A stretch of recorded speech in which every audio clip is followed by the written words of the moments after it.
Welcome again, guys, to another episode of Learn the TOEFL the Easy Way with Teacher Fish. So, for today's lesson, we are going to focus on the third speaking task of the TOEFL, known as reading and lecture. Speaking Task 3 is the second of three integrated tasks of the speaking section. There are still three tasks at hand: to read, to listen, and to speak. And since Task 3 is still an integrated task, be informed that the reading part and the listening part will provide all necessary details that you'll need for the response. So the same rule as the first integrated speaking task applies here. There should not be any details or information included in your response, aside from the ones that come from your two sources of information, the reading and the lecture. In Speaking Task 3, you will first be required to read a short passage. The type of passage that you will read can be from practically any major field of academic study. It can, for example, be about biology, which discusses fish life cycle, or a topic in history that talks about the temperance movement. The passage that you will read in this part is normally a paragraph long. After reading, a part of a professor's lecture about the same topic will follow. The lecture will usually contain a main idea and two supporting details, which may be descriptions for categories or types, reasons for a phenomenon, examples, or even personal anecdotes. Unlike the second integrated task, wherein there can be two possible scenarios, in Task 3, the relationship between the reading and the lecture would almost always be a support. Support in the sense that the reading's duty is to provide you with general or abstract details about a topic, while the lecture or the professor's responsibility is to expound on the topic presented in the reading and provide the specific details. So, in short, the flow will be from general information to specific details. Now, as test taker, your task is to explain the lecture details, of course with reference to the reading passage. Another thing to note in this task is the time limits involved.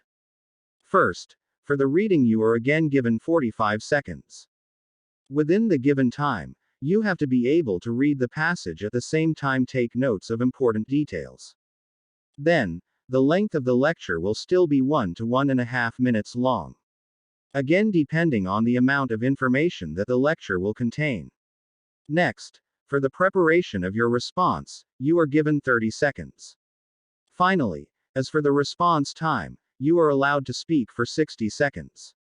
Remember again that, in all speaking tasks, anything that is spoken beyond the response time limit will not be recorded, so always make sure that you finish speaking before the limit lapses.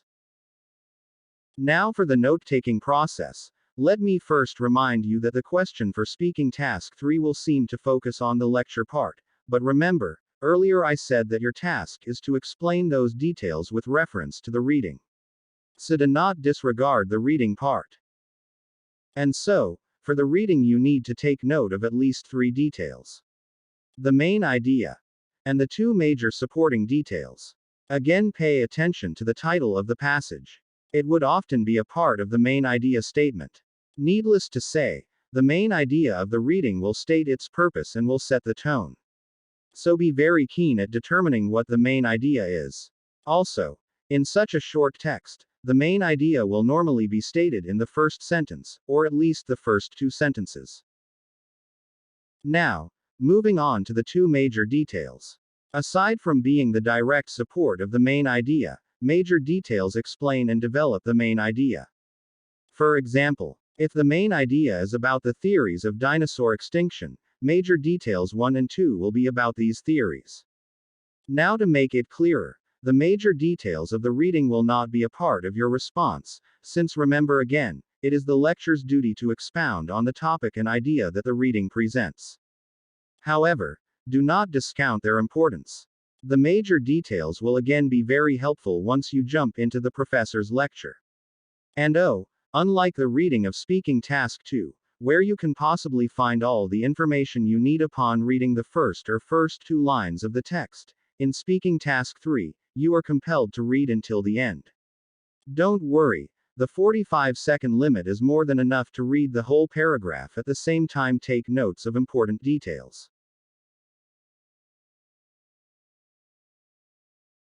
As for the lecture part, and because its job is to stretch the details from the reading, expect that you need to take notes of more things.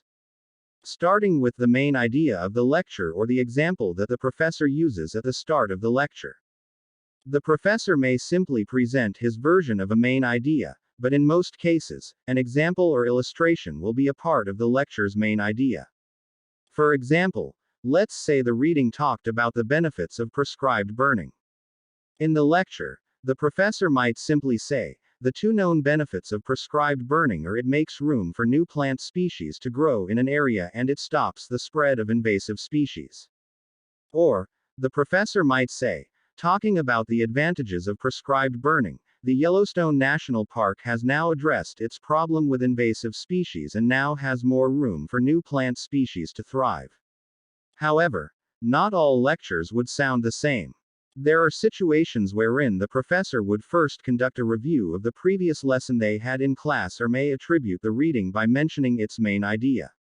These situations might give you a false answer to the main idea part of the lecture. So be careful. So what are you supposed to do? Since we do not know what to expect from the lecture, especially at the start of it, focus not only on the important details that the lecturer would provide, but also concentrate on the expressions or transitions that he or she uses. For instance, the professor might start his talk with, in our previous lesson, or, today, we are going to. As you might already know, these expressions act as signals that would help you make your note-taking easier. Anyway, moving on to the next detail that you need to write on paper is Major Detail 1. It is the first point or the statement that directly illustrates or explains the main idea. Remember in the reading part, I mentioned to take notes of the two major details. Here is one of them now. You will notice that the reading's major detail is the same as the first major detail of the lecture. They would of course differ in words or structure, but the content will be very identical. So again guys, make it a habit to finish reading the passage. So, the next is the supporting detail for Major Detail 1. This is the part of the lecture where the professor would go specific with his details. Supporting Detail 1 would either explain the concept that the major detail contains or present a situation that illustrates a point. Next is the second major detail. By the way, these major details, as said earlier, can be descriptions of specific categories, reasons or causes of a phenomenon, examples, or personal experience anecdotes. Anyway, going back to our note-taking process, Major Detail 2 is the second point that the professor discusses. Again, watch out for the expressions that the professor uses. He might already be talking about his second major detail without you knowing. Finally, the second supporting detail. Similar to the first support, this can either be an explanation or an illustration. Before we move to our next lesson, let us first have a rundown of what you should have on paper. From the reading, you must take note of the main idea and the two major details. Remember that these major details are not a part of your response but are very vital pieces of information. Then for the listening or the lecture part, you have to note the main idea and the example at the beginning of the talk, if there's any. Remember again that one possible style of lecture is, the professor will include an example that would illustrate the reading's main idea, into his opening statement. Then, you must also have the first major detail of the lecture, followed by its supporting detail. Next is, the second major detail of the lecture, followed again by a supporting detail. By the way, in some cases, the professor will explain or illustrate each major points using multiple details. In this situation, try to take notes of all the important information that he or she talks about. Moving forward, remember again that you have 30 seconds to prepare your response for speaking task 3. Budget it wisely. In such given time, you are expected to do multiple things despite having all the details at hand. First, you have to organize the details you took notes of. However, if you followed our note-taking process, then needless to spend too much time on this. Instead, have a quick look of the details you wrote, then jump to the next step. Paraphrase the detail you have on paper. Keep in mind that the TOEFL will not give you a perfect score if you simply copy the details from both sources. So this is where a big chunk of your preparation time should be consumed. Okay. To help you make your response more organized, here is a template that you can use. Starting with a statement that talks about the reading's main idea. It may sound like, the reading focuses on the, then followed by the reading's main idea. Note that the statement includes the source of information, which is the reading. This is what exactly you must do so that the listener would understand which part of the task you are talking about. Also, remember that the task only allows you to speak for 60 seconds. With the amount of details included in a speaking task 3 response, it would just be a waste of time if you include the major details of the reading in your speech. Anyway, they will most likely be the same points that the professor discusses on his lecture, so no need to include them when you speak about the reading details. Also, not to mention that you will just sound like you are repeating details. And so, let us now go to the next part of your response, which is the main idea of the lecture. It can be mentioned as, the professor expounds on the reading's point and says that, then followed by the lecture's main idea, or the example that the professor uses at the start of his talk. Note again that the word professor is part of the statement.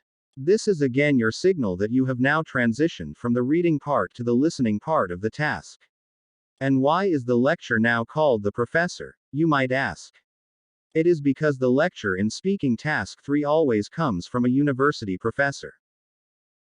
So, the next part of our response is the first major detail of the lecture. It may be said as, the first point that the professor focuses on is, then followed by the first major detail. Again guys, the template that I am giving you is just a sample, so the main words of the statements should be substituted according to the type of lecture you listen to. The word point may need to be changed with a word such as, reason, factor, type, or whatever expression that would match the context of the lecture. There would even be times that you might need to use names of personalities, like Dr. Martin Luther King Jr., or a term such as product placement. So it would really depend on the type of lecture that the professor presents. So adjust your words. Anyway, the next part of the response would be the supporting detail that would specifically explain or illustrate the first point of the lecture. Here is an example. He/she explains that, followed by the supporting detail, or, he or she mentions the situation that happened in, followed again by the supporting detail.